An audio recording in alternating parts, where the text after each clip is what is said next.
Bienvenidos a la presentación del cuaderno 102 del Centro de Estudios de Diseño y Comunicación. En esta comisión tiene como objetivo presentar algunas investigaciones que se llevaron adelante en el programa Estímulo a la Investigación DC. Este programa nace en el 2011 con el fin de estimular la investigación y la reflexión tanto de docentes como egresados y tener una actividad sostenida de investigación dentro de la institución. En este caso presentamos el cuaderno número 102, en donde se incluyen todos los resúmenes del periodo de investigaciones que se hicieron entre el 2016 y el 2019, y aparte de los resúmenes se incluyen 6 investigaciones completas, que son las que vamos a escuchar ahora en las presentaciones, las cuales se seleccionaron por la calidad académica y por su representatividad dentro de las temáticas ligadas a las líneas de investigación de la facultad y que enmarcan un poco todas las disciplinas que contamos dentro de la facultad. Dentro del programa ya contamos con un anterior proyecto que devino en una publicación, el proyecto 8.1, con su correspondiente cuaderno número 63, en donde se presentaron lo mismo, todos los resúmenes de las investigaciones realizadas entre el 2011 y el 2015 y también algunas investigaciones completas. El cuaderno que presentamos hoy se encuentra organizado a partir de 3 ejes que dan cuenta de todo este universo de investigaciones que llevamos adelante en el programa de estímulo. En este caso, los ejes organizan un poco los artículos y la idea es que se van a respetar en el transcurso de estas exposiciones. Por un lado, el eje de enseñanzas y pedagogías del diseño, donde vamos a escuchar a Ariana Beckerman y a Gabriela Sacristani. Por el otro lado, investigaciones ligadas al campo visual y audiovisual, que en este caso vamos a escuchar ligadas a la foto y al cine, y vamos a escuchar a Valeria Stefanini y Eleonora Vallaza. Y luego el eje de patrimonio cultural en Argentina, desde la perspectiva del diseño por un lado y del teatro por el otro. Con respecto al teatro vamos a escuchar a Andrea Marrazzi, y vinculado al diseño vamos a escuchar a Marcelo Torres. La idea yo ahora lo que voy a hacer, que estábamos arreglando, que voy a subir el link del cuaderno para que lo puedan bajar directamente en PDF, lo van a tener el cuaderno 102 directamente ahí, el link para bajarlo, y la idea, lo que decía antes María, es que la idea es que en la medida en que vayan exponiendo, los investigadores pueden ir haciendo preguntas o comentarios que yo voy a ir tomando, como para que al final, si nos queda un rato, podamos hacer algunas preguntas para completar las exposiciones de los investigadores. Así que, si les parece, empezamos por Ariana Beckerman, yo te doy el paso y arrancás vos, ¿sí? A ver. Buenísimo. ¿Se me ve? ¿Se me escucha? Bueno, supongo que sí. Bárbaro. Buenísimo. Bueno, como decía Mercedes recién, mi investigación ronda sobre la pedagogía, pero primero me voy a presentar. Mi nombre es Ariana Beckerman, yo soy diseñadora de interiores y soy docente en disciplinas industriales con una especialización en tecnologías de información y la comunicación. Bueno, esta investigación surgió tras, varias investigaciones que hice para la facultad, donde lo que, digamos, volcábamos era lo que pasaba en clase, y una de las preguntas más habituales que pasaba en clase, yo, solía dar clase en el 4º año de diseño de interiores, en el último año, en una materia que hace vínculo directamente con el mundo laboral. Entonces, la mayor pregunta de mis alumnas eran, ¿y para qué me sirve esto? ¿Para qué me sirve en el mundo laboral? ¿Cómo uso yo esto el día de mañana en el mundo laboral? Y la verdad que es una pregunta, creo que si no es el 100%, es el 99,9999% de los docentes hemos escuchado. ¿Para qué me sirve esto que me están enseñando? Y era una pregunta que a mí me dio vuelta a la cabeza durante mucho tiempo, y me puse a investigar cómo es el día después, cómo van a aplicar nuestros alumnos el día después. Y una de las cosas que hacía era, nuestros alumnos que empiezan a estudiar en el 2015, en el 2016, en el 2017, en ese momento cuando empezamos la investigación. Iban a terminar sus carreras en el 2020, en el 2022, y iban a empezar probablemente en ese momento a buscar en el mundo laboral, más cercano hacia el 2025, y se iban a encontrar con un contexto nuevo absolutamente y con algo que a mí me sorprendió muchísimo cuando empecé a investigar, que es que iban a encontrarse con trabajos que en este momento no existen. No están, no los podemos imaginar porque no existen aún. Entonces, ¿cómo enseñar al alumno, cómo prepararlo profesionalmente para un trabajo que todavía no existe? Y esa, bueno, es la pregunta que dio pie a la investigación.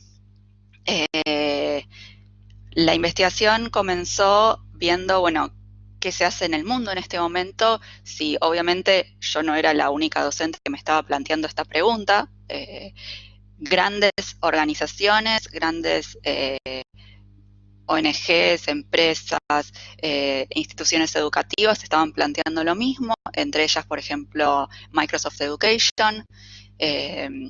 Las universidades de Estados Unidos estaban haciendo investigaciones similares en sus campos de acción, sea en la ingeniería, sea en la agronomía, etcétera, sobre, bueno, qué iba a pasar el día de mañana, cómo iba a ser el día de mañana en cuanto a los trabajos. Y una de las cosas principales que saltaba es el tema de la tecnología, cómo nos iba a invadir en el buen sentido, ¿no? Tecnología en el tema del trabajo.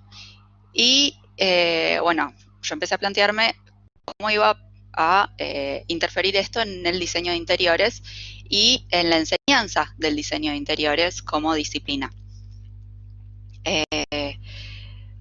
Bueno, todo esto dio curso a ver qué se estaba haciendo en este momento en la escuela secundaria o qué se iba a empezar a hacer en la escuela secundaria para ver cómo íbamos a recibir nosotros a los alumnos en la universidad, en qué contexto, y cómo los íbamos a tener que preparar o qué hipótesis íbamos a tener que plantear nosotros para poder prepararlos para estos trabajos que aún no existen. Bueno, yo los invito obviamente a leer la investigación completa, pero voy a plantearles ahora algunos parámetros generales de lo que encontramos en esta investigación.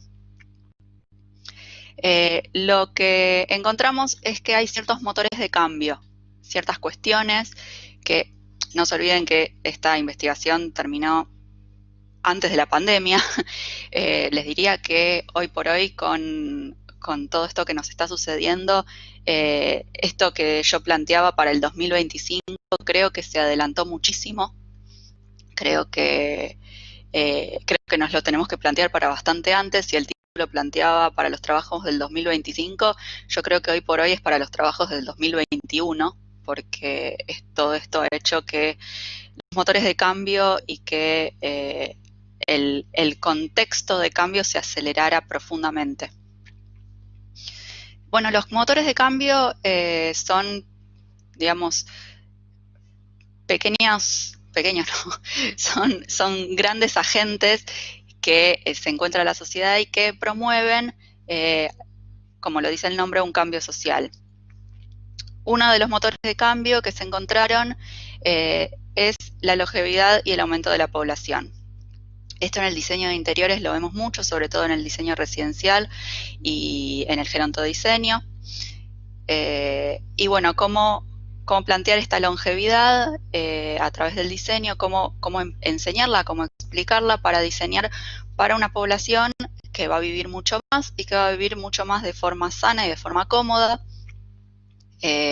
No como tenemos el estereotipo por ahí de la tercera edad antiguo, y cómo, bueno, afrontar este estereotipo, derribarlo y poder diseñar para la longevidad y el aumento de la población. El aumento de la población es otra parte de este motor, bueno, que plantea la superpoblación de ciudades y, bueno, otras cuestiones que compartimos con la arquitectura y con el urbanismo, de cómo poder plantear este cambio. El segundo motor es el aumento de la inteligencia artificial, que nos va llegando de a poco a nuestra disciplina, a nuestra profesión, que comenzó con el AutoCAD quizás, que comenzó con dibujar en vez de a lápiz en la computadora, pero que poco con la inteligencia artificial va planteando desafíos mucho más avanzados. Y se cruza con el tercer motor de cambio, que es el mundo computadorizado. Que bueno, todos en este momento estamos aquí, en este congreso, mediante la computadora. Si no, no sería posible por lo que estamos viviendo ahora. Y muchas profesiones y muchos trabajos hoy son posibles únicamente por la computadora. Y todo lo que esto influye, no solo la computadora, sino el acceso al Internet. Lo que viene encadenado al cuarto motor de cambio, que es el nuevo ecosistema digital. Cómo nos comunicamos, cómo pasamos nuestros momentos de ocio, todo lo que es el contenido virtual, multimedia, videojuegos, el cine y cómo se ha transformado en sus diferentes fases. Y bueno, esto obviamente aplicado al diseño de interiores, cómo van afectando los espacios, ¿no? Todo este ecosistema digital. Todo lo que antes era otro tipo de ocio, otro tipo de entretenimiento, bueno, ahora está atravesado por las pantallas, atravesado por estos espacios que son medio reales, medio virtuales, o medio análogos, medio digitales. Y cómo, bueno, introducir esto en la currícula del diseño interior. El quinto motor de cambio son las superestructuras. Bueno, distintos tipos de superestructuras, tanto en campo económicos, políticos, organizacionales, y cómo, bueno, esto ha modificado la manera en que entendemos el criterio de una organización, de un país, de un Estado, por cómo atraviesan estas superestructuras, que se junta con el sexto y último motor de cambio, que es el mundo globalizado y conectado. Este motor de cambio ya parece un poco como noticia vieja, pero bueno, seguimos en un mundo súper conectado y súper globalizado, y esto, digamos, es como diría la metáfora de hacer una sopa, ¿no? Una vez que uno ha procesado la sopa crema, no se puede desprocesar. Ya no puedo sacar y rearmar la cebolla que estaba dentro de la sopa. Este motor de cambio, este último motor de cambio de la globalización y la conexión, nos llevaba a reflexionar un poco a eso, cómo en este momento estamos tan afectados por la conexión y la globalización, que es algo que prácticamente no se puede deshacer. Veamos ahora en todo lo que es el mundo post-pandemia, que aún así, con fronteras cerradas, con aislamiento social, aún así estamos súper conectados vía computadora y vía internet. Bueno, lo que nos llevó a pensar, bueno, y me llevó a mí a investigar, bueno, entonces, ¿qué enseñamos? Porque seguimos enseñando, al menos en diseño de interiores, seguimos enseñando la historia del diseño, los criterios de espacialidad, todo lo que es dibujo, expresividad. Bueno, pero si no sabemos exactamente de qué va a trabajar mi alumno, qué cosas les puedo enseñar yo para que le pueda servir para un empleo que no sé todavía cómo va a ser, en qué va a constar, qué es aquello que yo le puedo dar particularmente para que se nutra y que le pueda servir en un trabajo del futuro y que no pueda ser sustituido por una inteligencia artificial, por una computadora o por algún otro tipo de profesión, porque esto también está creciendo la superposición de profesiones. Bueno, y nos encontramos con una cierta cantidad de habilidades del futuro que distintas universidades están investigando en este momento, que se supone que no van a poder ser sustituidas por una inteligencia artificial y que son las que tenemos que fomentar para que el día de mañana nuestros alumnos puedan tener aquel trabajo que se cree en este futuro post-pandémico. La primera de ellas, y la más conocida de todas, de la que se habla muchísimo en este momento, es la sensibilidad.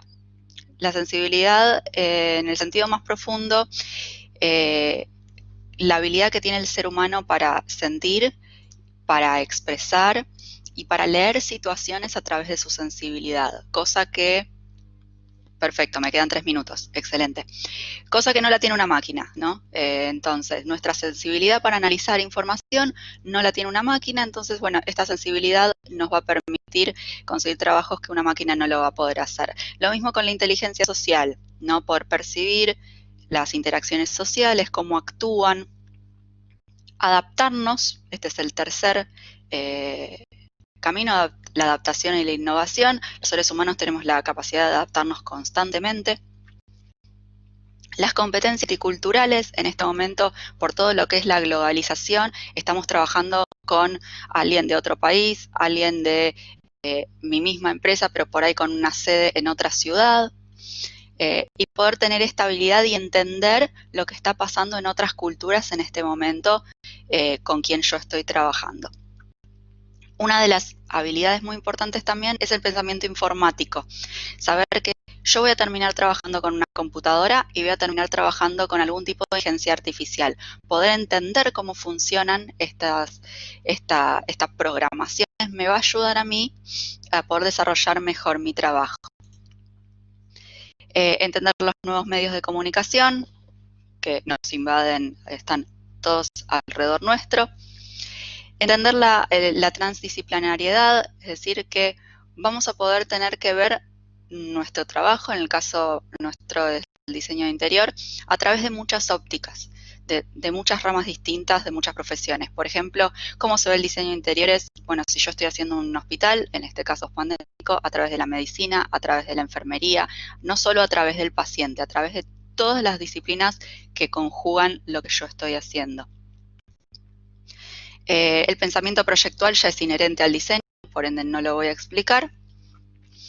Y las últimas áreas son el manejo consciente del trabajo cognitivo, es decir, trabajar conscientemente las herramientas de la neurología y la neurobiología que, bueno, empezaron en el PNL y demás, pero bueno, poder trabajarlas a conciencia de todas las disciplinas.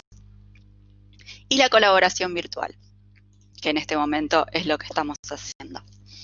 Bueno, con todo esto, para terminar, lo que concluimos es que tenemos que empezar en el diseño de interiores desde el día 1. Desde el día 1 con cuestiones de sensibilidad, de entender al otro con lo que serían las humanidades, la psicología, la sociología, entender que entender al otro es uno de los aspectos más importantes que va a tener el diseñador de interiores en el futuro. Que vamos a tener que integrar sí o sí la programación, que ya no va a alcanzar con CAD o con BIM, sino que vamos a tener que programar, algo que a mí me cuesta muchísimo, pero bueno, es algo que lo vamos a tener que incluir. Vamos a tener que empezar a meternos en el Big Data, que es un tema muy, muy complejo, pero que en el diseño de interiores comercial va a ser, no se va a poder esquivar el tema del Big Data para diseñar todo lo que es comercial. Y que las especialidades van a ser fundamentales. Digamos, no se va a poder terminar en solo diseño de interiores, sino que cada vez que va a haber que especializarse en más. Vamos a tener que generar como docentes una enseñanza en T, donde va a haber una base genérica, ¿no? Como imagínense la T invertida, ¿no? Una cosa así, donde la base va a tener que tener todas las generalidades del diseño de interiores y una pata de especialización cada vez más específica en un tema. Para poder insertarse laboralmente en esa cuestión. Es una dicotomía para el docente, es muy complejo porque tenemos que adaptarnos como docentes a un futuro incierto, a contestar preguntas, termino con esta frase. A contestar preguntas que no sabemos, ¿sí? Porque no las conocemos aún. Así que una de las cuestiones que vamos a tener que enfrentar más importantes como docentes para mí es la incertidumbre, poder lidiar con el alumno la incertidumbre de su propio futuro. Bueno, los invito a leer la investigación, a la cual recorrí muy velozmente, que intenta responder a esta pregunta de a qué se dedicarán nuestros alumnos laboralmente en el 2025. Bueno, muchas gracias. Muchas gracias, Ariana, por tu presentación. Vamos a continuar con la presentación de Gabriela.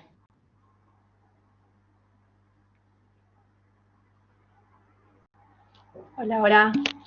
¿Se ve bien ahí? ¿Se escucha? Ahí se escucha perfecto. Perfecto, bueno, muchas gracias. Bueno, yo también trabajé con un proyecto áulico, en este proyecto de investigación. Concuerdo con mi compañera que si hoy pensamos el escenario actual, tendríamos que volver a hacer una nueva mirada sobre estas producciones, sobre todo aquellas que trabajaban específicamente con tecnología. Yo soy licenciada en Artes, soy profesora de esta casa de una materia que se llama Introducción al Lenguaje Visual, que es una materia troncal para varias de las carreras que se dictan en la facultad. Y principalmente el motor de este trabajo surgió porque cuando empezábamos la cursada, muchas veces hacíamos como una pequeña encuesta y recolección de datos de cuáles eran los consumos culturales de nuestros alumnos. Y en un principio encontrábamos que consumían libros, consumían películas, iban a museos, a muestras de fotografía, al teatro, y entonces durante muchos años de la cursada nos dedicamos a ir a museos por momentos, porque nos interesaba trabajar con la imagen y con los objetos culturales, pero en los últimos años encontramos que empezaban a haber otros consumos culturales muy fuertes que tenían que ver con el cine. Entonces, lo que intentamos abordar en este proyecto áulico, donde van a tener respuesta a el trabajo completo publicado, ¿no?, con su bibliografía, es reflexionar un poco acerca de la utilización del cine como material didáctico, específicamente enseñanza universitaria del diseño. Explicó que tengamos que visibilizar algunas articulaciones del cine como objeto cultural y las llegadas a las prácticas educativas, que no iban a estar de ninguna manera exentos por tensiones y mediaciones, a los fines de poderse insertar en el ámbito educativo, ¿no? Y poner en relación la construcción de nuevos conocimientos por parte de nuestros alumnos, ¿no? En nuevos escenarios, como se viene nombrando, como lo que estamos vivenciando, en escenarios más tecnológicos, en donde culturales y principalmente la imagen y la visualidad va a empezar a primar sobre otros lenguajes.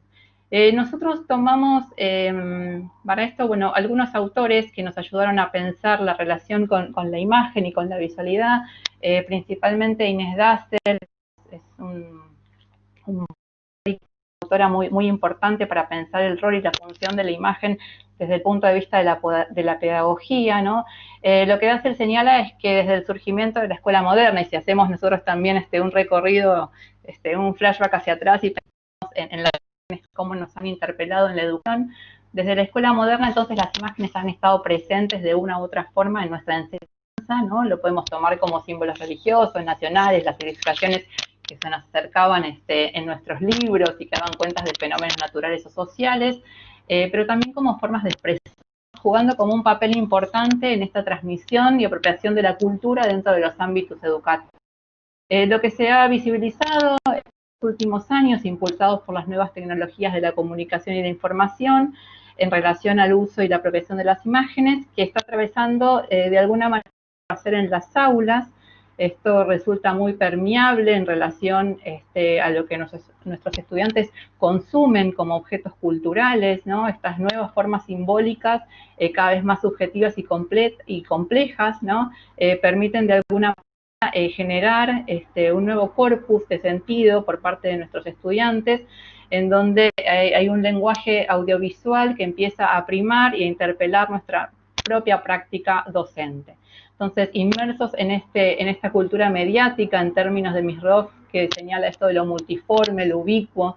Entendemos que en particular el cine, pero también podríamos pensar en las series y los microrrelatos, estarían conformando un material imprescindible para construir un conocimiento significativo en la actualidad.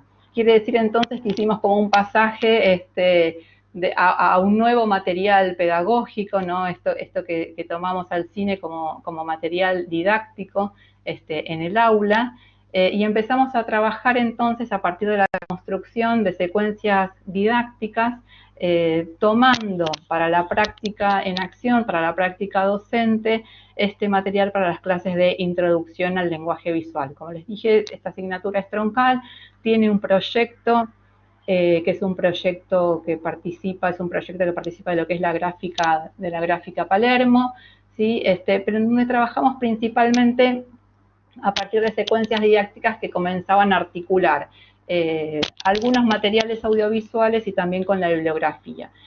Cuando pensamos en la imagen, en realidad lo que pensamos siempre es que este trabajo de la imagen nos permite a nosotros, es una materia un poco para que comprendan si no son de esta casa, es una materia que articula de alguna manera una fuerte impronta teórica en relación a lo que es el lenguaje visual y sus elementos constitutivos, pero que tiene una bajada también práctica, ¿no? Hay un ida y vuelta, ¿no? entre dos tipos de sistemas, aquel que es que apunta más a los sentidos, a lo semántico, y otro más a lo sintáctico, si se quiere.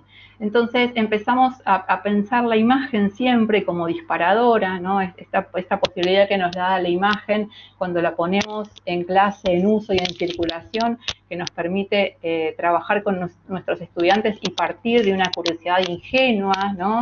Que le permite al estudiante también poder posicionarse como un sujeto activo de conocimiento. Es importante porque pensamos que es una de las primeras materias que cursan, entonces toman una actitud activa, crítica, reflexiva, para luego, a medida que van pasando las clases y van transitando el mundo universitario, pasar a un conocimiento epistemológico. Esto lo tomamos de Freire, ¿no? Pasar de un saber, pasar a un saber enseñado, a un saber sabio, ¿no?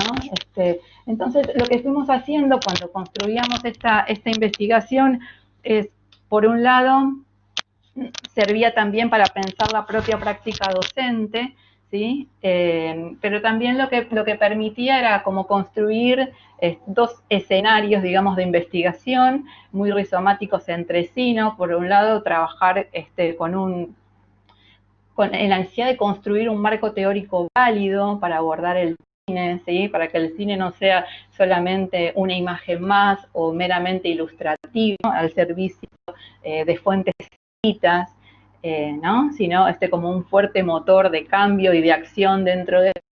Y por el otro lado, lo que íbamos haciendo es pensar la misma práctica y construyendo secuencias didácticas que sean significativas, ¿sí? Para nuestros estudiantes y que nos permitan de alguna manera trabajar esta permeabilidad en términos bien, ¿no? Entre lo que es el uso del objeto cultural, en este caso en la práctica académica, ¿sí? Entonces establecer esta permeabilidad entre lo académico y lo cultural, ¿no? En dónde estarían estas permeabilidades que de alguna manera estarían transformando la práctica educativa, porque nos encontramos en escenarios diversos y cambiantes.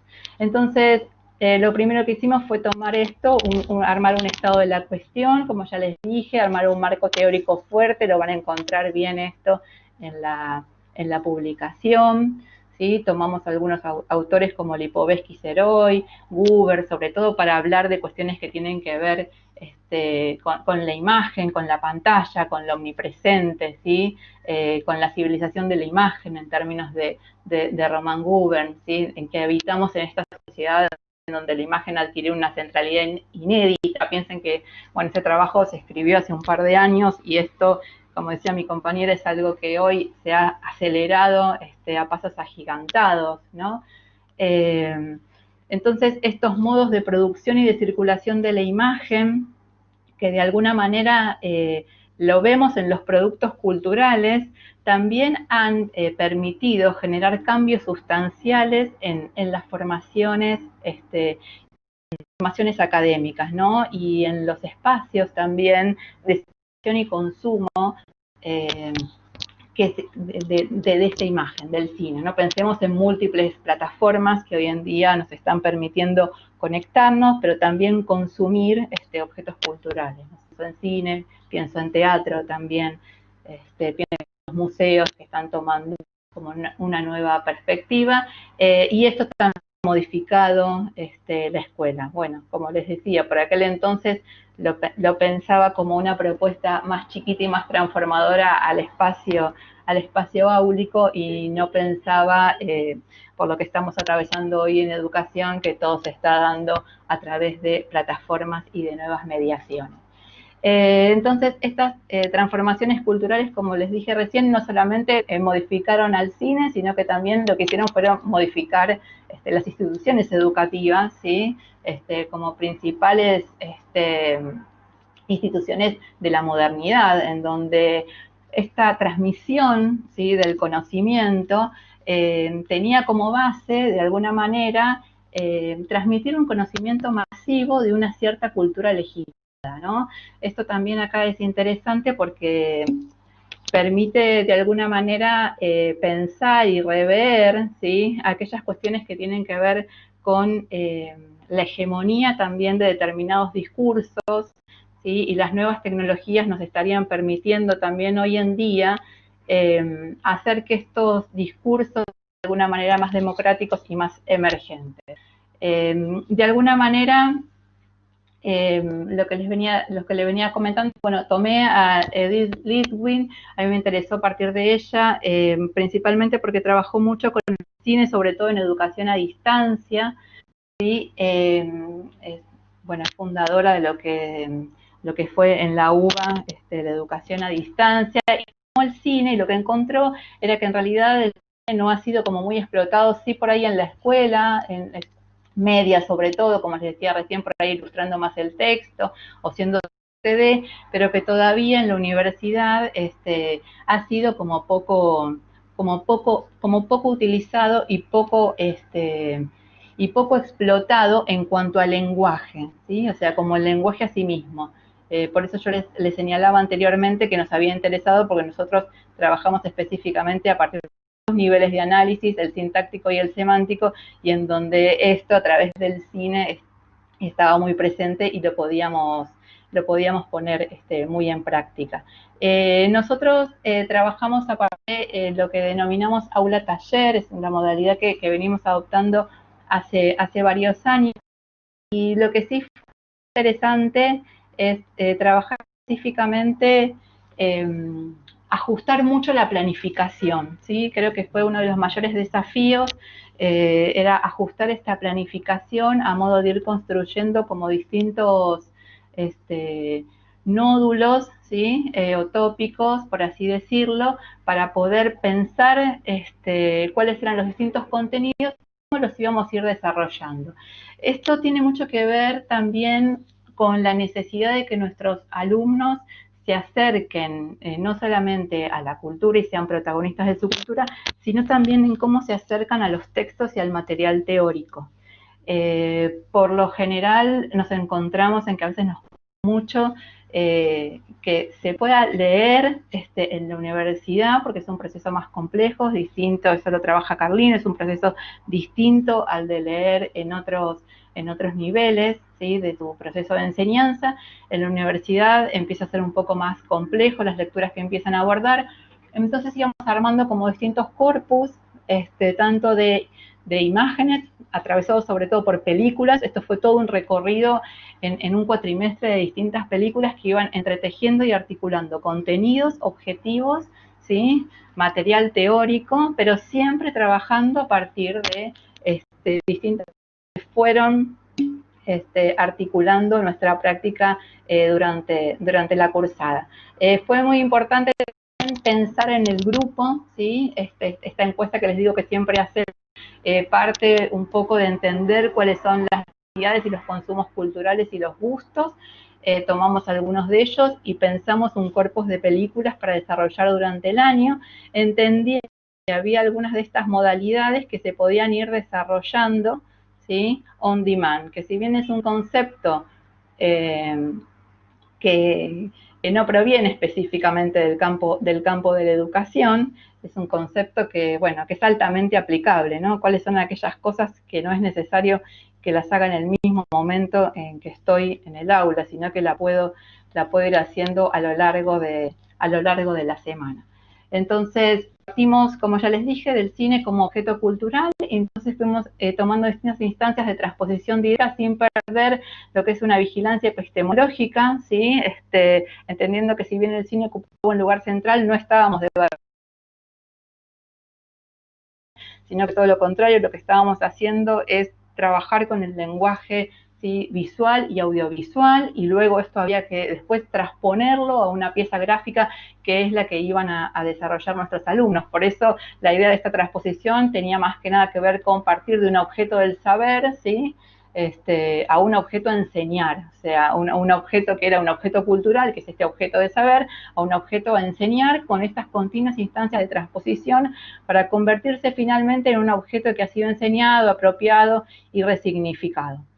Bueno, algunas de estas cuestiones se fueron desarrollando a lo largo de los distintos trabajos y las propuestas que se fueron haciendo por parte de los estudiantes, se fueron incorporando nuevos conceptos, instrumentos de conocimiento, ¿sí? Nunca hubo una manera rígida de acercarse al material teórico, como yo les decía, sino que todas estas propuestas que confluyen en una bibliografía obligatoria, ¿sí?, fueron acompañando por un entramado de films y de relatos audiovisuales que le posibilitaban, ¿sí?, o potenciaban su posible relación. Entonces, lo que fue interesante también observar en estos grupos, nosotros trabajamos con grupos, esto es una característica de la universidad, trabajamos con grupos heterogéneos en el sentido de que provienen alumnos de distintas regiones de nuestro país, pero también de países latinoamericanos, y lo que fue interesante ver también era la homogenización que se producía dentro de lo que era el consumo cultural, ¿no? O sea, cómo si bien teníamos o partían de culturas distintas, ¿no?, cuando compartíamos cine o hablábamos de cine o hablábamos de series, observamos una homogeneización en estos consumos, dados principalmente a partir de las tecnologías de la comunicación y estas nuevas plataformas de servicio masivo a lo que nos sometimos, ¿no?, a lo que veníamos trabajando.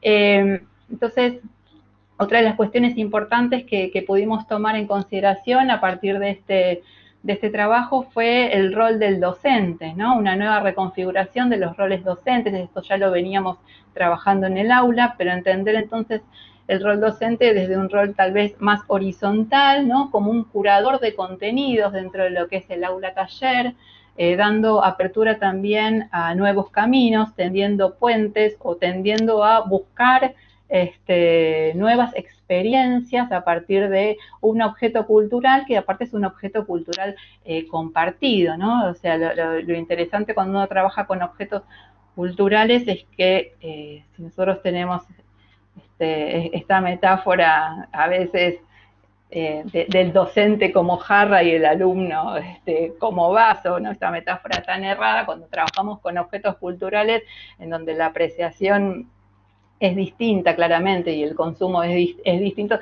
trabajamos en bases más horizontales. Entonces, este docente curador de contenidos de alguna manera lo que va haciendo es ir armando caminos, ¿sí?, distintos caminos para poder llegar. No allana directamente el camino, sino que posibilita múltiples lecturas y resignificaciones. Entonces, lo que se pudo hacer a partir de este entrecruzamiento entre pedagogía y cine fue trabajar con experiencias inmersivas, ¿sí?, que posibilitó primero reconocer a nuestros estudiantes como sujetos de su propia cultura, ¿no?, y sujetos activos de su propia cultura en relación también al reconocimiento. Y comprender principalmente que entonces que los aprendizajes no tienen que acontecer solamente a un nivel analítico cognitivo, sino que es imprescindible, esto es como también como una manera de concluir, sino que es imprescindible avanzar hacia una experiencia que sea emotiva estética en la práctica formadora, ¿no? O sea, que nos atraviese, que permita configurar aprendizajes más profundos. Gaby, ya estamos con el tiempo, sí. Tenemos que seguir cerrando. Bueno. Dale, cerrá y ya.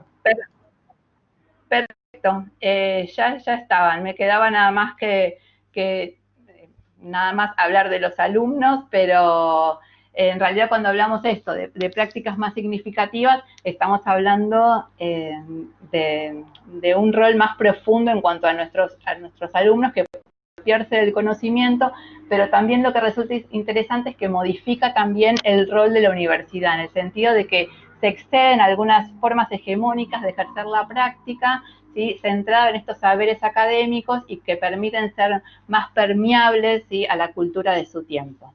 Bueno, les agradezco, espero que lean el trabajo y bueno, nos seguimos escuchando. Gracias.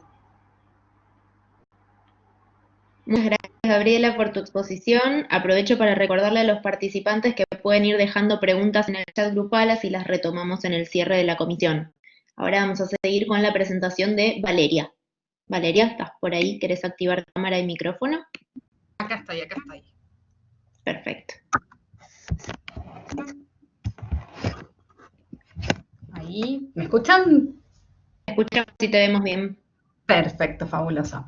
Bueno, buenas tardes a todos. Mi nombre es Valeria Stefanini, yo soy historiadora del arte, estoy sobre todo especializándome en temas de arte contemporáneo y sobre todo en vinculación con la fotografía. Esos serían como los ejes sobre los que estoy trabajando, investigando. Y digamos, lo que une un poco esas relaciones tiene que ver con los usos del cuerpo en el arte contemporáneo y los usos del cuerpo específicamente en la fotografía. Para esta investigación, dentro del grupo de investigaciones de acá de la Universidad de Palermo, trabajé en relación al autorretrato. Así que bueno, voy a contarles un poquito cómo fue el desarrollo de esta investigación y algunos de los temas por ahí que me parecen más interesantes como para reflexionar así brevemente en esta exposición. Es totalmente distinto a lo que venían comentando las otras compañeras, pero bueno, junto a ellas me sumo que es una investigación mucho más larga, después la pueden leer en el cuaderno, yo les hago simplemente una reflexión acerca de algunos hilos que me parecen como los más importantes y medulares, como los que construyen, ¿no?, un poco esta investigación. Surgió un poco alrededor de esta primera pregunta que yo voy desentrañando en distintas investigaciones acerca de, bueno, cómo se pone en juego el cuerpo en la fotografía, o específicamente en el arte contemporáneo, o en general en la fotografía, cuáles son los vínculos, ¿no?, que se va a establecer entre el cuerpo, la representación del cuerpo, la representación de ciertas identidades y el uso de la fotografía, ¿no? Y bueno, en el caso de esta investigación en particular, me pareció interesante trabajar con la obra de 4 artistas mujeres, que son totalmente distintas entre sí, no tienen demasiada relación, demasiada vinculación, porque justamente abordan como espacios o abordan formas de trabajar la fotografía y de poner en juego el cuerpo que son totalmente diferentes las unas de las otras. Entonces me parecía como muy interesante las posibilidades que me daba para reflexionar cada uno de los trabajos de estas artistas. Termino trabajando con artistas que son bastante contemporáneas, sobre todo Cindy Sherman y Nan Goldin, pero empiezo con Claude Cahun, que es un artista de principios del siglo XX, digamos, llega a nacer en el siglo XIX, pero trabaja a principios del siglo XX, y con Vivian Maier, que también es una artista fotógrafa, o una fotógrafa, digamos, ahora lo vamos a mencionar un poquito, esta diferencia, que trabaja por ahí un poco anterior cronológicamente. Entonces también es interesante un poco ver cómo durante el siglo XX se va como generando un poco una relación entre distintos trabajos y distintas propuestas y distintos trabajos desde lo técnico y desde lo metodológico, ¿no? Cuando uno piensa en autorretrato, obviamente la primera pregunta que a mí por lo menos me surgía o me resultaba interesante era empezar a pensar qué es lo que significa la representación de sí mismo, qué es lo que significa un autorretrato, qué elementos se necesitan para que yo pueda hablar específicamente de un autorretrato. Y ahí, bueno, ya de por sí nos vamos dando cuenta de que no es tan sencillo, ¿no? En primer lugar, para que haya un autorretrato ya tenemos que empezar a pensar que hay una concepción del artista, una concepción de lo que es el trabajo artístico que va a ir cambiando. Entonces, el autorretrato en la pintura surge, por ejemplo, con el Renacimiento, que es cuando el artista se empieza a constituir con un nombre y un apellido, con una independencia frente a la obra y frente al mecenas, o sea, se constituye justamente esa figura que nosotros hoy en día tenemos como tan asimilada del artista, que anteriormente, por ahí al Renacimiento, eso prácticamente no lo veíamos, lo teníamos como muy diluido. Ahí en el Renacimiento nosotros encontramos por ahí esos famosos autorretratos, como por ejemplo el de Leonardo, el de Durero, son así como algunas maneras, ¿no?, de representar, de hablar de sí mismo. Y ahí, bueno, me parecía también interesante empezar a pensar, ¿no?, qué es lo que un artista está tratando de construir cuando está mostrando su propia imagen, ¿no? Desde qué lugar muestra su propia imagen y cuáles son estas construcciones que se pueden hacer. O sea, se muestra como artista, bueno, por ejemplo, ¿no? Yo en el trabajo trabajo mucho con el ejemplo del autorretrato de Durero porque justamente, ¿no?, es un autorretrato en donde el artista no está presentándose a sí mismo como un artista, sino que se presenta como una figura de un caballero adinerado, más de un intelectual, ¿no?, que un trabajador manual. Entonces es interesante empezar a pensar que desde el autorretrato los artistas están construyendo un punto de vista ideológico que después se va a sustentar en muchos de sus otros trabajos y que constituye la parada, digamos, desde donde piensan su propia obra, desde donde piensan su propio lugar como artistas y desde donde empiezan a tratar como de teorizar un poco el ámbito artístico, ¿no? Yo elegí trabajar con estas artistas porque, bueno, justamente me parecían como muy distintas entre sí. Claude Cahun, que me voy a referir un poquito a ella en un momento, así que arranco como con una definición muy breve, pero Claude Cahun es una artista bastante más desconocida que las otras tres, que, como les decía, nace a fines del siglo XIX, trabaja durante los primeros años del siglo XX y se inscribe en las vanguardias históricas, específicamente dentro del surrealismo, ¿no? Va a trabajar mucho vinculado al surrealismo, hace poesía y hace fotografía, ¿no? Serían como, y fotocollage, ¿no? Serían como los tres ejes fundamentales de su producción artística. Y después, la figura de Vivian Maier. La figura de Vivian Maier a mí me daba para trabajar un montón de cosas sumamente interesantes, porque Vivian Maier es una artista, o es una fotógrafa que saca muchísima cantidad de fotos, pero que nunca expone, no se forma como artista, no se define a sí misma como artista, no participa dentro del mundo artístico de ninguna de las ciudades en las que ella vive, o sea, se mantiene totalmente por fuera de los circuitos y de los recorridos artísticos, ¿no? Vivian Maier va a ser descubierta ya cuando está muerta. En realidad las primeras fotos de ella se conocen un poquito antes de que ella muera, pero la persona que encuentra las fotos la localiza a ella, y ella ya había fallecido recientemente, y de una manera totalmente azarosa se encuentran sus fotografías, ¿no? Estaban en un depósito, tiradas, arrumbadas, y cuando ella deja de pagar el depósito, el dueño tiene que subastar los bienes que se encuentran ahí adentro, y los muchachos que estaba queriendo escribir un libro sobre la ciudad de Chicago compra las cajas pensando que podía haber fotos antiguas de la ciudad. O sea, de una manera totalmente azarosa. Es un caso interesantísimo para pensar un montón de cosas, ¿no? Acerca de qué es un artista y qué es el arte, ¿no? O sea, una persona que no circuló en los circuitos artísticos y que no se define como artista, una vez que falleció, puede ser analizada y estudiada como un artista, ¿no es cierto?, cuando en realidad no tuvo ninguna circulación en ese ámbito. Y por otro lado también, ¿qué pasa específicamente con la fotografía? Alguien que no estudia y no tiene ninguna formación académica, ni técnica, ni siquiera autodidacta, medianamente tradicional, o sea, ni siquiera fue a tallercitos, o sea, no hizo ninguna formación, no tuvo ningún vínculo con lo artístico. Realmente es muy difícil en otra disciplina que pueda ser artista, pero bueno, la fotografía también, como la posibilidad del dispositivo técnico, ¿no?, nos permite poder pensar en una persona que sin ninguna formación, simplemente con una intención y con un interés y con una inquietud y con una, no sé, vocación fotográfica muy fuerte, pueda construir un corpus de obra que es interesante, ¿no? La historia de por si les interesa la historia de ella, está muy narrada en un documental que se llama Finding Vivian Maier, que es muy interesante, donde habla la persona que encuentra las fotografías, y Fola iba a hacer una muestra que se suspendió por la pandemia, pero que supuestamente ni bien pueda volver a abrir Fola, va a hacer una muestra sobre la fotografía de ella. La verdad que es un corpus de obra muy, muy interesante, ¿no? Entonces, bueno, yo en el trabajo analizo un poco esta situación, ¿no?, que nos genera cómo mirar unas fotos que probablemente nos llaman la atención, nos interesan, nos resultan como muy enriquecedoras de una persona que no sabemos bien cómo encuadrar dentro del circuito del arte, ¿no? Por ejemplo, cuando el chico que encuentra las fotos se las quiere vender al MoMA, el MoMA no las puede comprar porque dice, bueno, no son producciones artísticas. Bueno, hay todo un debate a raíz de eso que me parece que es súper interesante y hace, ¿no?, un poco de nuestras definiciones acerca del arte, cómo construimos estas definiciones acerca del arte.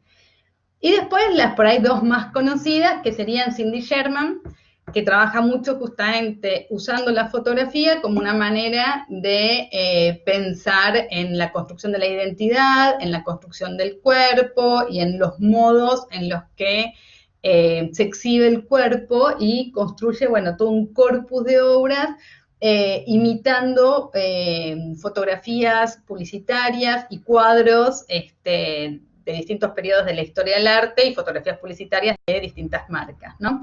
Y Nan Goldin, que habla mucho de su interioridad y dentro de su propia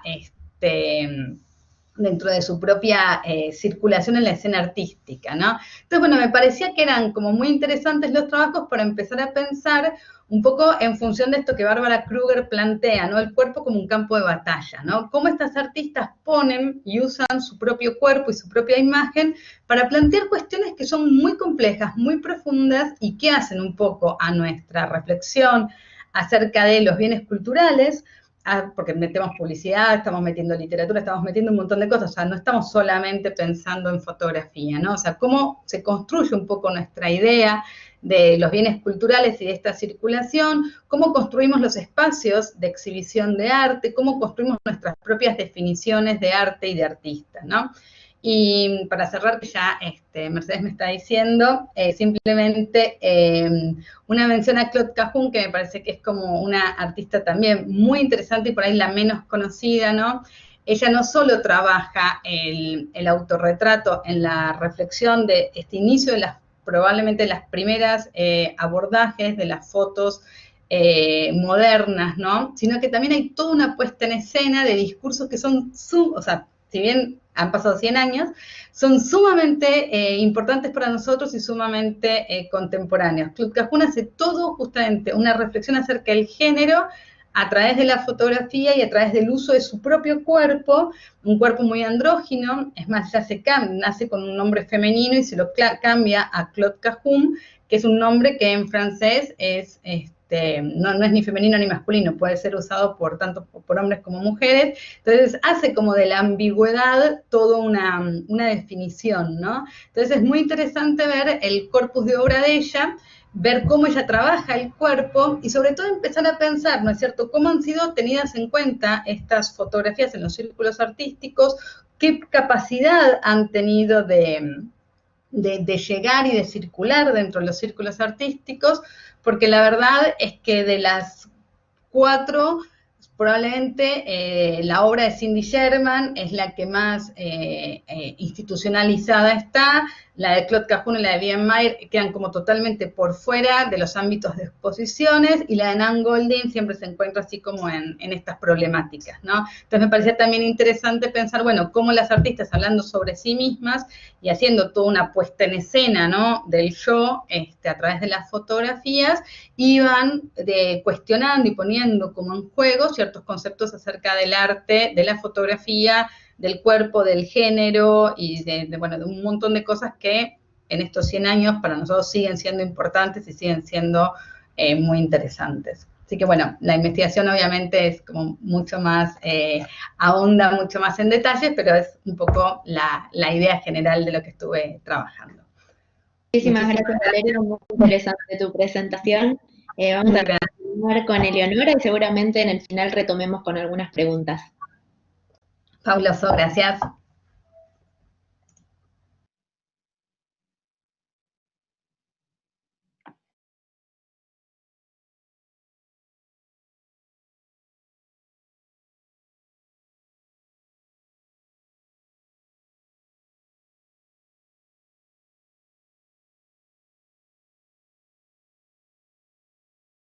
Pero no me deja, ¿puede ser?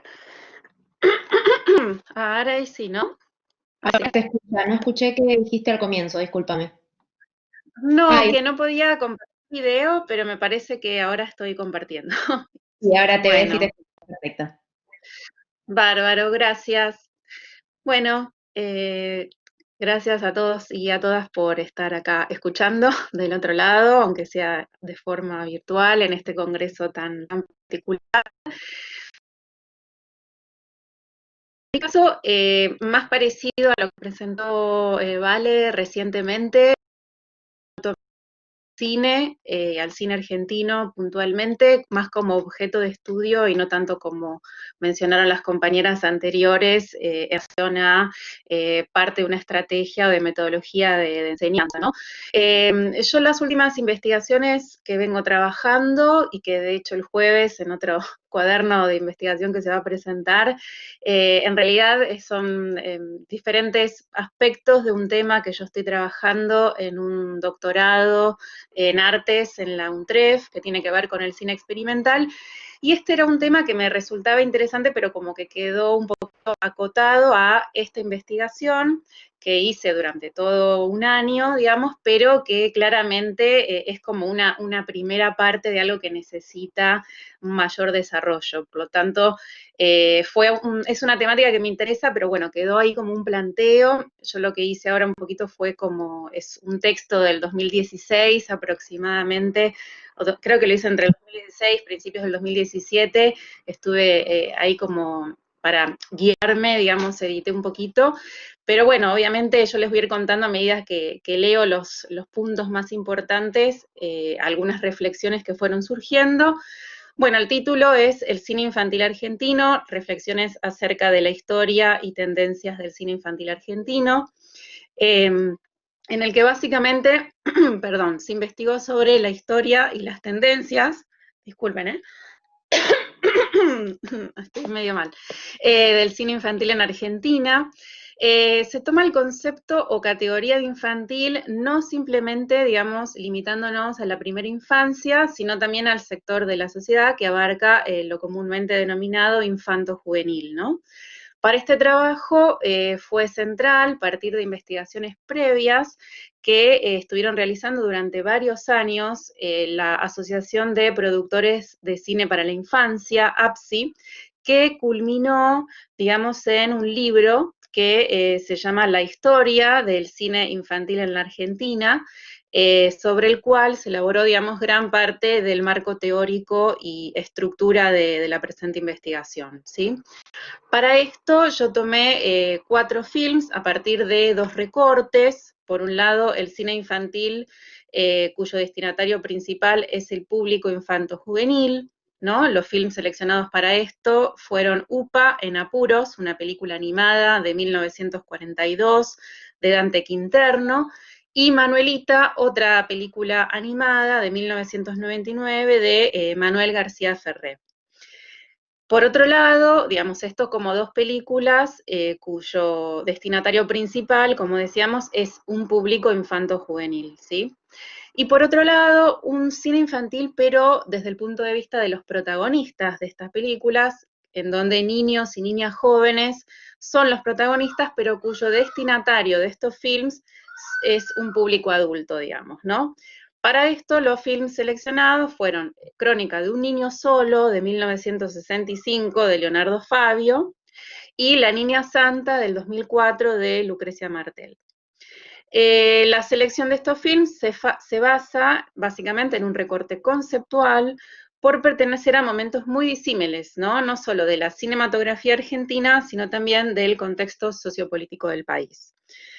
Básicamente, bueno, ¿cuál fue el objetivo de este trabajo? Poder realizar un análisis sobre la representación de los niños y niñas jóvenes argentinos en el arte cinematográfico, sobre los distintos imaginarios sociales, sobre la infancia, ¿no?, que en diversos momentos del cine nacional han sido representados y aludidos, y también si digamos, los films estudiados, estos que mencioné recién, responden a necesidades recreativas y estéticas, ¿no?, propiamente de los niños y de las niñas, o si por el contrario son simples y estereotipadas construcciones de los adultos, quienes construyen y producen los films, que básicamente responden a leyes del mercado. Entonces, eso por un lado, ¿no?, como más relacionado con el objeto de estudio. Luego, desde el punto de vista de lo académico y lo pedagógico, también se buscó generar una fuente de consulta y de interés por parte de, obviamente, graduados, alumnos de carreras de comunicación audiovisual, como también plantear la necesidad de incorporar materias, ¿no?, vinculadas al cine infantil en carreras universitarias audiovisuales que o no existe, digamos, la materia, por decirlo de alguna manera, en las currículas de estas carreras, o si existe, digo, lo que es cine infantil o cine infanto-juvenil, o es una sola materia dentro de, no sé, un programa de 40, o un seminario específico, pero digamos, no se tiene en cuenta como una, digamos, problemática específica del campo audiovisual, ¿sí? Entonces, como hipótesis, digamos, que se plantea, ¿no?, es si básicamente la representación de los y las niños y niñas jóvenes en el cine argentino responde a los imaginarios sociales sobre la infancia que se dieron en distintos momentos de la sociedad argentina, mas no alude a necesidades recreativas y evolutivas propias de ellos. De esta forma se pudo comprobar cómo el cine sintetiza de alguna forma la visión del artista sobre el universo infantil, como también los imaginarios sociales sobre la niñez que circulan en la sociedad de las épocas mencionadas en cada film. Todo esto en desmedro, digamos, de investigar las verdaderas, ¿no?, y genuinas necesidades de esparcimiento y entretenimiento de los niños y de las niñas, para luego generar productos audiovisuales acordes, ¿no?, a estas verdaderas necesidades. Entonces, solamente, como mencionaron mis compañeras anteriores, el marco teórico, bibliografía y demás lo van a poder encontrar y leer en la investigación completa, pero un poquito qué pude rescatar de cada uno de estos casos del corpus que yo elegí. Entonces, el primer film seleccionado, como les comenté, fue este film animado que se llama Upa en apuros, de Dante Quinterno, de 1942, que bueno, que como decíamos forma parte de este grupo de films destinados a un público infantil, que básicamente trata del secuestro que comete el malvado gitano Juanillo, un personaje, al pequeño Upa, otro de los personajes de esta película, que Upa es el hermano menor de Paturuzú, ¿no?, que es como la figura más emblemática de esta historieta de Dante Quinterno. Y básicamente es eso, ¿no?, es como este hermano y de sus aventuras y de todas las peripecias que pasa para poder rescatar a, o sea, Paturuzú intentando rescatar a Upa. Desde una mirada contemporánea, digamos, este tipo de argumentos, básicamente como para sintetizarlo, el secuestro de un menor y su posterior venganza y rescate desde situaciones de violencia, digamos, no serían como muy admitidos o bien vistos por una comunidad hoy, ¿no?, en un público contemporáneo. Por lo tanto, si nos ubicamos históricamente, Upa en apuros de 1942 es claramente un contexto bélico, ¿no?, como para poder entender un poquito dentro de qué contexto mundial estamos hablando, dentro del marco, digamos, de la Segunda Guerra Mundial, bueno, sumado a la situación política de Argentina, que se encontraba presionada, digamos, por su postura neutral frente a la guerra. Entonces, básicamente lo que encontramos es una postura, digamos, o la ubicación del niño en esa sociedad en un lugar totalmente pasivo, ¿no?, de observación frente a una realidad que básicamente es una realidad violenta, y bueno, frente a esta realidad que no tiene muchas herramientas, digamos, para poder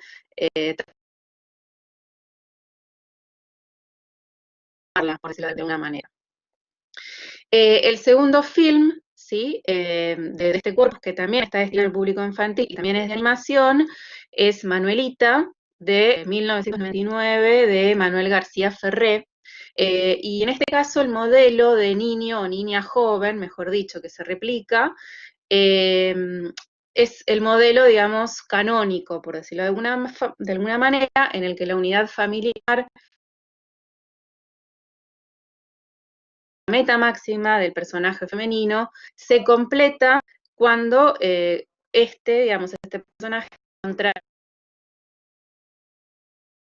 con un ser del sexo opuesto, ¿sí? Por otro lado, los últimos dos casos que mencioné, Crónica de un niño solo, Fabio, de 1965, muy brevemente, obviamente es una película emblemática dentro de la historia del cine nacional. Bueno, Crónica es el primer largometraje de Leonardo Fabio. Esta historia resume la vida de un niño que no puede ser niño por las condiciones de marginalidad extrema, sí, que atraviesa. Por lo tanto, es un niño que no pertenece a una familia tradicional, no tiene un grupo de referencia más que algunos compañeros del reformatorio, y no vive bajo la protección de ningún adulto. Sí, Crónica de un niño solo, como se comenta en varios escritos sobre esta película, es la crónica de un niño solo, pero no es la crónica de un solo niño, ¿no? Sino que es la crónica de muchos. Niños que no conocen la infancia, pero que sí conocen, bueno, el reformatorio, la cárcel, situaciones de violencia extrema, ¿sí? Abusos de todo tipo.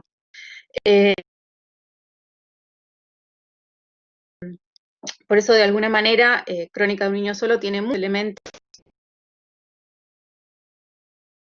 autobiográficos de Leonardo Fabio, porque si bien el niño es el protagonista, básicamente es un niño que está despojado de la condición de infancia, ¿no? Por este contexto, digamos, tan complejo en el que le toca vivir. Es un film que recrea la visión de un adulto, que en este caso es el propio autor, ¿no? Atravesada por matices personales, por matices emotivos e ideológicos, y la visión de un director, obviamente, muy lúcido, como lo fue Leonardo Fabio, que manifiesta una realidad que no todo el público desea encontrar, ¿no? En una sala de cine. Pero no plantea, digamos, problemáticas propias de niños jóvenes en situación de marginalidad social que puedan interesar a los niños, ¿no? O sea, poco como espectadores directos, sino que básicamente apunta a un público que puede llegar a sentir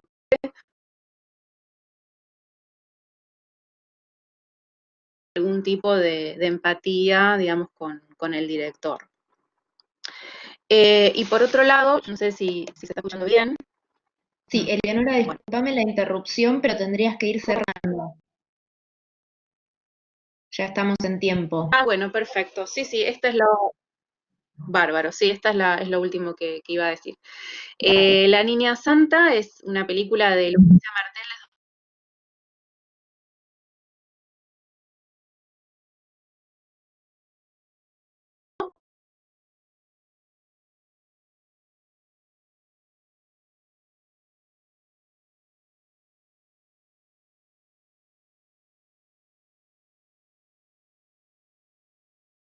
referente fundamental, pero de otra generación de nueva cine argentino,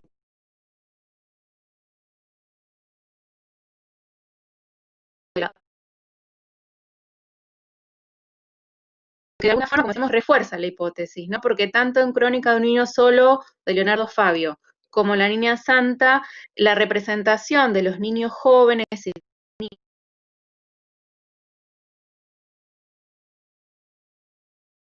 está fuertemente marcada por las historias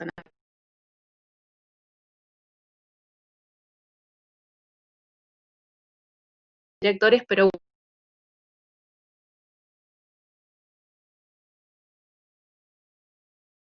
claramente dejando un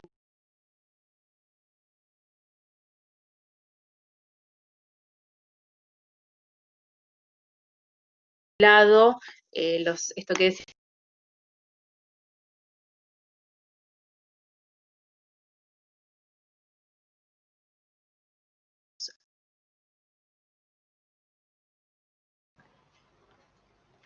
Leonora, no te estamos escuchando, debes tener mala conexión. Intereses.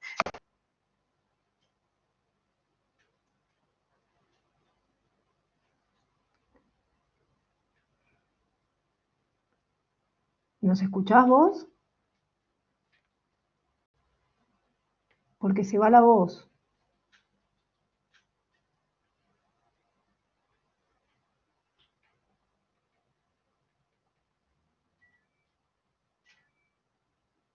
Bueno, si les parece, seguimos con Andrea hasta que pueda retomar la conexión Eleonora Vallaza. Andrea, ¿seguís? Sí, hola. ¿Se me escucha bien? Perfecto. Bueno, muchas gracias. Bueno, mi nombre es Andrea Marrazzi, soy profe de Introducción a la Investigación en la universidad, pero también soy profe de dramaturgia, estoy dentro de lo que es el área de teatro y espectáculos. Esta investigación genera, digamos, un aporte disciplinar, es un poco el objetivo trabajar sobre el área de la dramaturgia. Yo, si bien soy licenciada en dirección teatral, me especialicé en lo que es la dramaturgia y estoy muy abocada a lo que es la investigación de la dramaturgia nacional, sobre todo a principios de siglo. Esta indagación en particular trabaja sobre la figura de Leónidas Barletta. Leónidas Barletta es un exponente del teatro nacional, sobre todo del teatro independiente nacional. Leónidas Barletta fue llamado el impulsor del teatro independiente. Sabemos que en nuestro país el teatro independiente es muy superior en porcentaje a lo que es un teatro comercial o un teatro oficial, por ende me parece como súper importante como revalorizar a aquellos pioneros que han dado cauce a todo lo que es teatro independiente o alternativo y popular. Leónidas Barletta es reconocido como periodista, como escritor y como creador y fundador del reconocido Teatro del Pueblo, y muy conocido también como director teatral por las puestas que realizó sobre textos de Roberto Arlt, que fue él quien le inculcó, digamos, a Arlt que empiece a escribir teatro. Fue él el que le insistió y le inculcó para que empezara a escribir teatro y quien dirigió las obras de Arlt dentro de lo que es el Teatro del Pueblo. Es muy conocida la figura de Barletta, también muy controversial, porque dicen que era una persona bastante autoritaria dentro de su rol de director teatral, pero es muy conocida y respetada por sus puestas, por todo su trabajo y por la difusión que le dio al teatro independiente en la época. Pero no es conocido ni reconocido por sus obras, porque él, además de ser escritor de narrativa y literatura y de cuentos, también escribió teatro. Digo también escribió teatro porque es algo que la mayoría de la gente no desconoce, porque sus obras no fueron reeditadas. Entonces, mi objetivo principal para esta investigación fue como revalorizar e indagar en todo su trabajo dramatúrgico. Y también intentar, desde una hipótesis, encontrar ciertas innovaciones o recursos escriturales dentro de su corpus de obras dramáticas. Para esto tomé dos obras específicamente, que son su primera obra, que se denomina Odio, y una obra escrita en 1956, que se llama La Edad del Trapo. Estas obras son muy difíciles de conseguir porque no han sido reeditadas. Otras de sus obras ni siquiera fueron editadas, con lo cual para conseguirlas es incluso necesario ir a Argentores. Y sus textos fueron muy poco representados, ¿sí? Muchos de ellos representados luego de la muerte del autor. El autor nace en 1902 y fallece en 1975. Bien, Los objetivos, como les contaba, de la investigación tenían que ver con esto, con revalorizar esta figura y generar también un corpus que pudiera, un material teórico que pudiera reconocer ciertos recursos estilísticos de el autor y de sus obras. También porque tienen sus obras una metadiscursiva. Se trabaja en sus obras algo que se denomina metateatralidad, que es el teatro dentro del teatro, ¿sí? El teatro reflexionando dentro de una obra de teatro. Otro objetivo tenía que ver con analizar las estructuras y empezar a revalorizar algunas innovaciones que fui encontrando dentro de su dramaturgia y reconocer una ideología política de izquierda muy marcada dentro de estos propios personajes.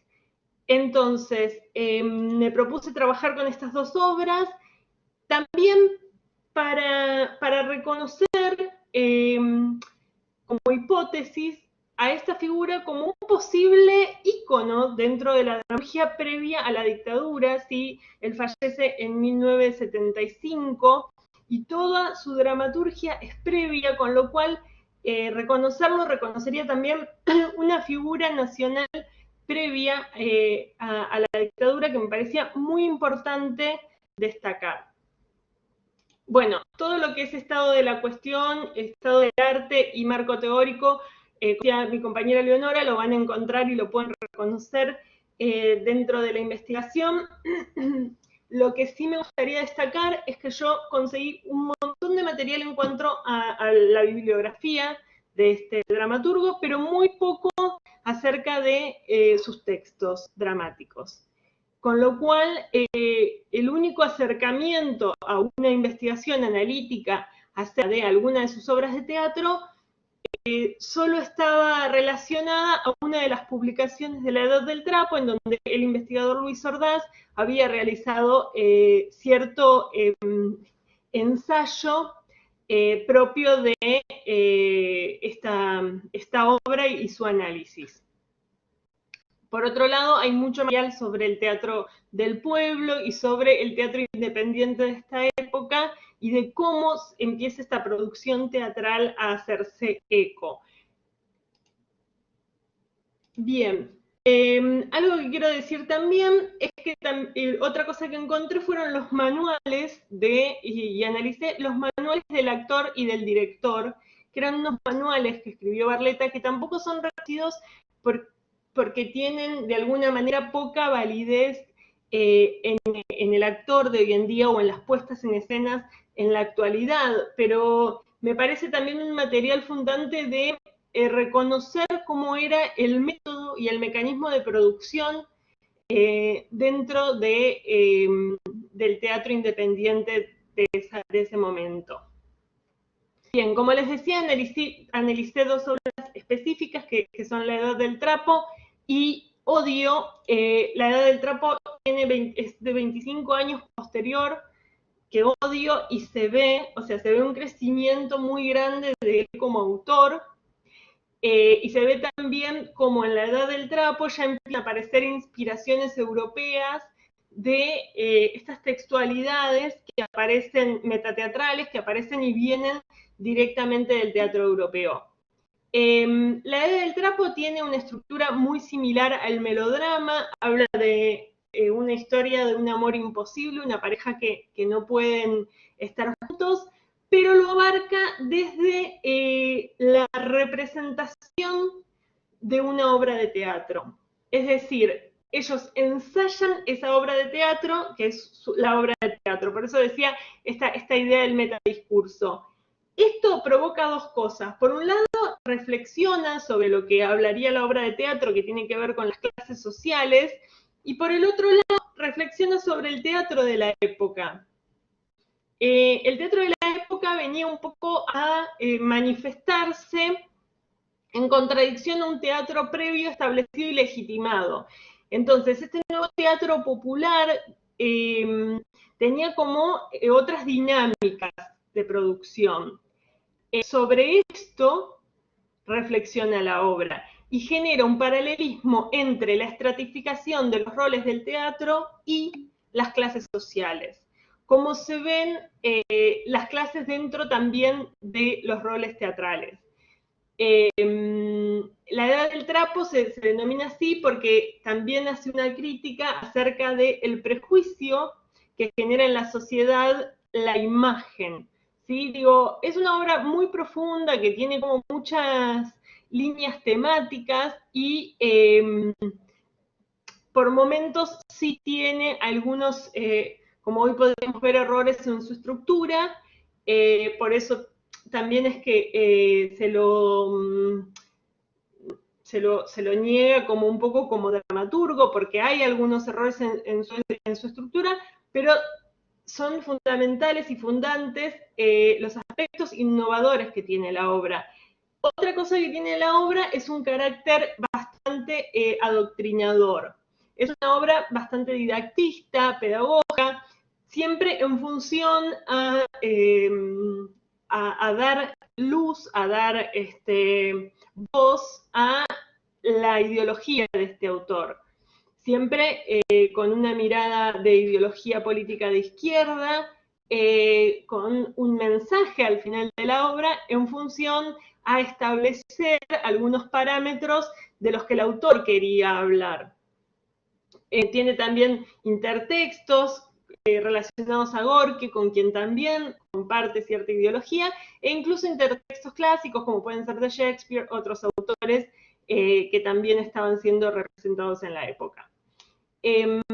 Por otro lado, hace fuerte crítica a la Iglesia, hace metáforas religiosas, por eso decía esto que trabaja distintas líneas temáticas, reflexiona sobre el existencialismo y genera algo que es muy clásico en nuestra historia del teatro popular, que son los personajes, las tipificaciones de personajes buenos, personajes malos, personajes reconocibles, muy típicos, muy relacionados también al melodrama.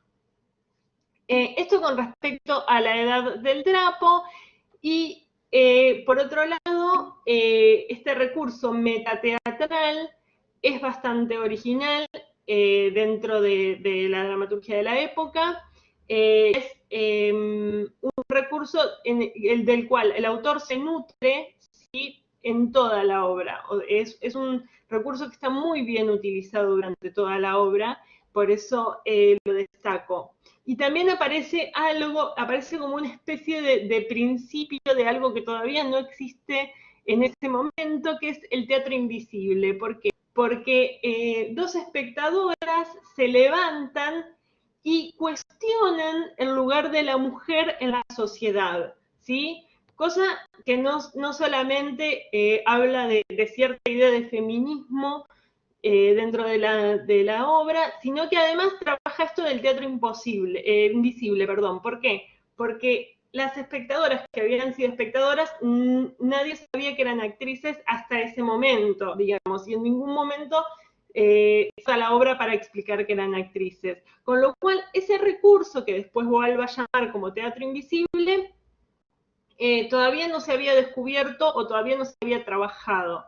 Por lo cual digo, es muy importante reconocer determinados parámetros interesantes dentro de sus recursos.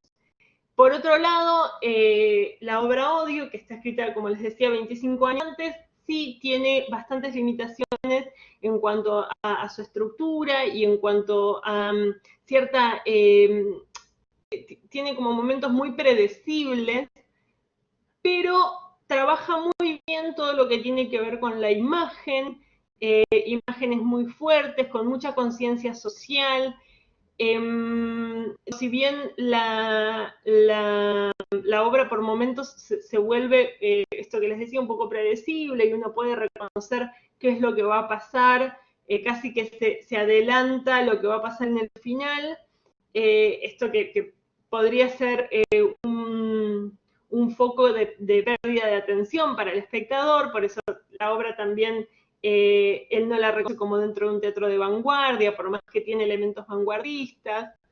Esta obra específicamente... André, perdón, sí. pero necesitamos que vaya cerrando porque si no, no va a poder exponer Marcelo. Ah, perdón. Dale. No, ya cierro. Esta obra específicamente, les decía, tiene algunos problemas escriturales, pero también es una obra muy interesante en cuanto a su temática. Eso y bueno, todo lo demás lo pueden leer, perdón si me pasé del tiempo. Muchas gracias.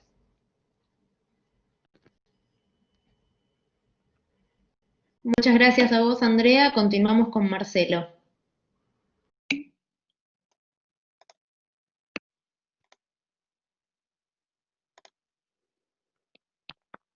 Bueno,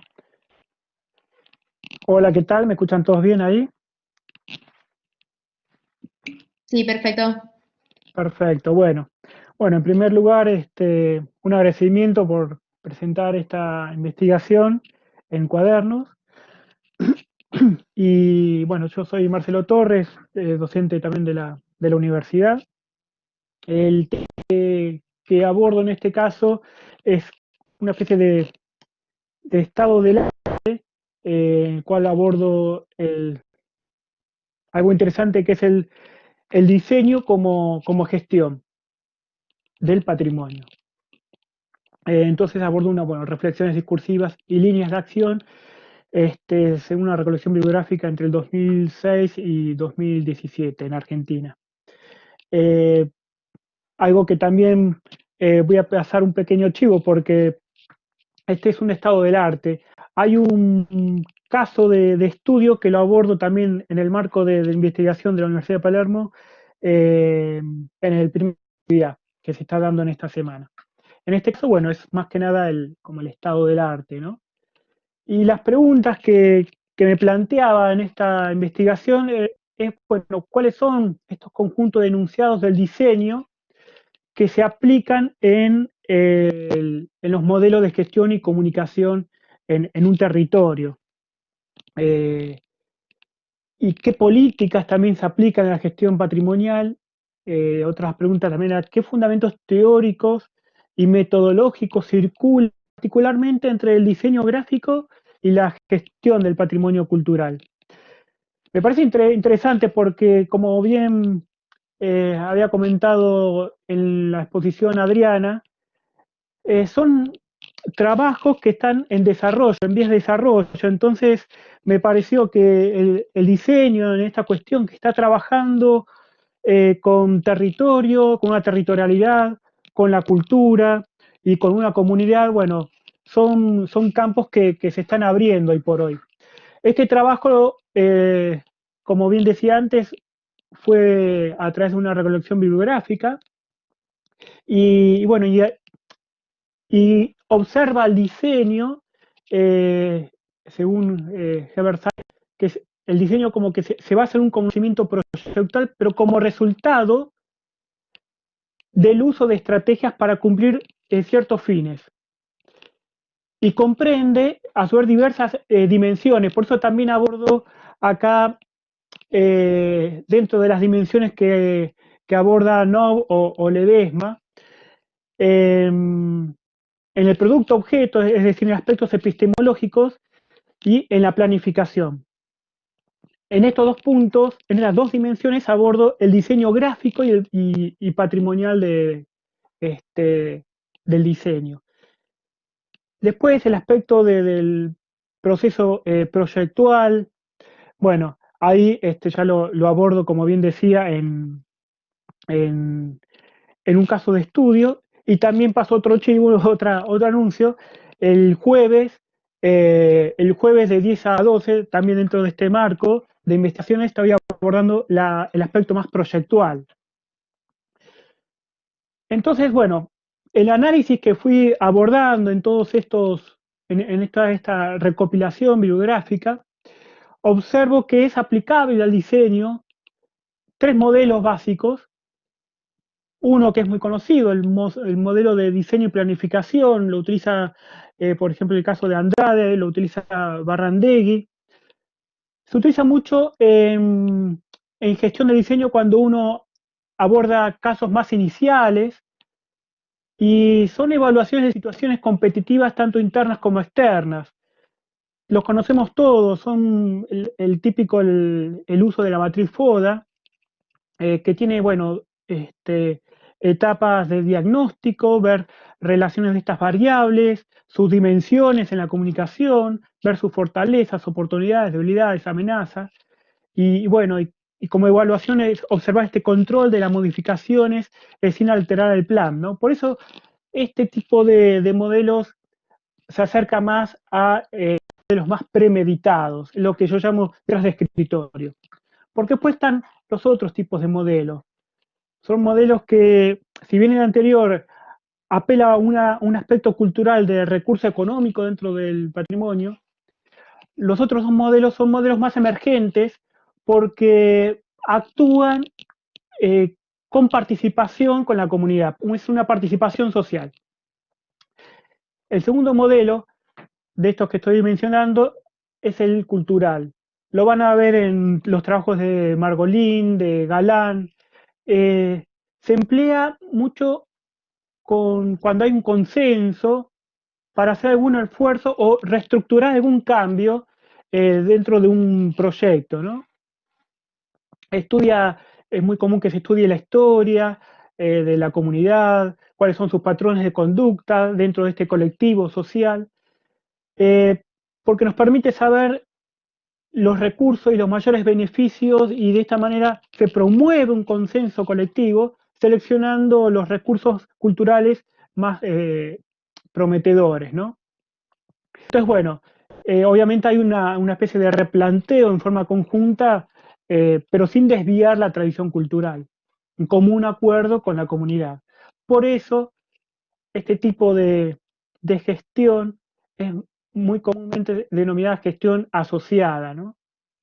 A diferencia de la anterior, que es más como una gestión en sí. Y bueno, obviamente tiene un concepto de cultura más integral, de vida, creada histórica y socialmente por la comunidad.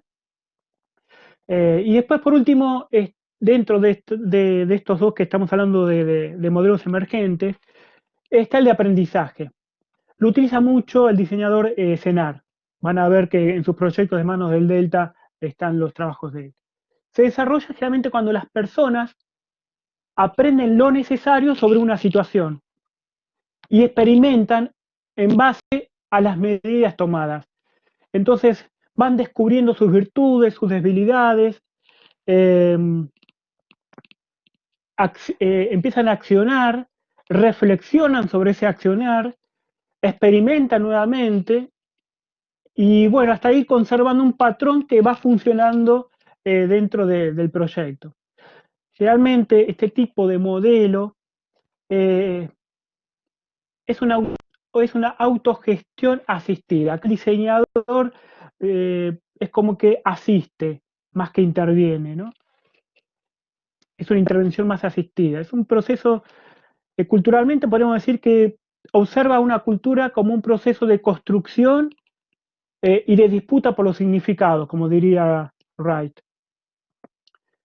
Entonces, para ir cerrando un poquitito esta investigación, creo que acá el diseño se encuentra construyendo su propio espacio, como bien decíamos antes, a nivel teórico, metodológico, a partir de un trabajo interdisciplinario.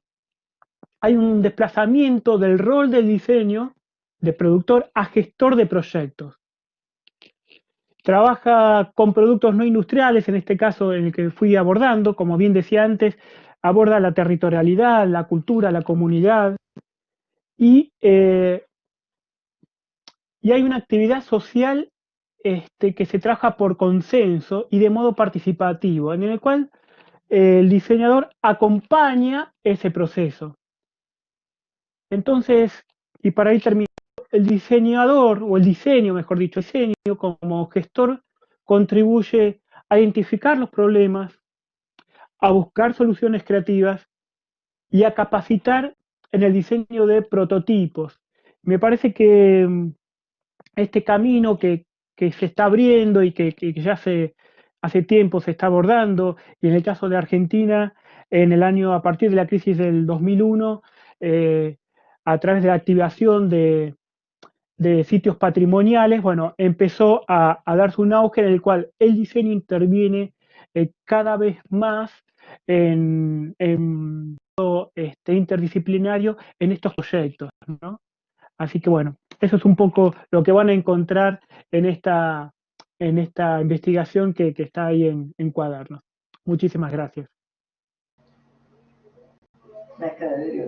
Bueno, gracias Marcelo. Ya terminamos con las presentaciones del cuaderno. No apareció ninguna pregunta en el chat.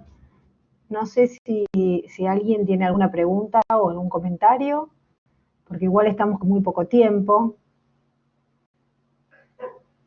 Bien. Yo lo que quería hacer, yo ya les volví a subir el link del cuaderno 102, y lo que voy a hacer también es subirles el link del catálogo de investigación, en donde van a poder ver todas las investigaciones completas. Hay más de 140 investigaciones del programa Estímulo a la Investigación, y ahí también van a tener todas las investigaciones de los resúmenes que aparecen en el cuaderno, que si bien están solo resúmenes, pueden ver todas las investigaciones en ese catálogo. Así que, bueno, agradezco a todos las presentaciones. No sé, Leonora, si querés hacer algún cierre o algo que quedó medio perdido por la conexión, tu final.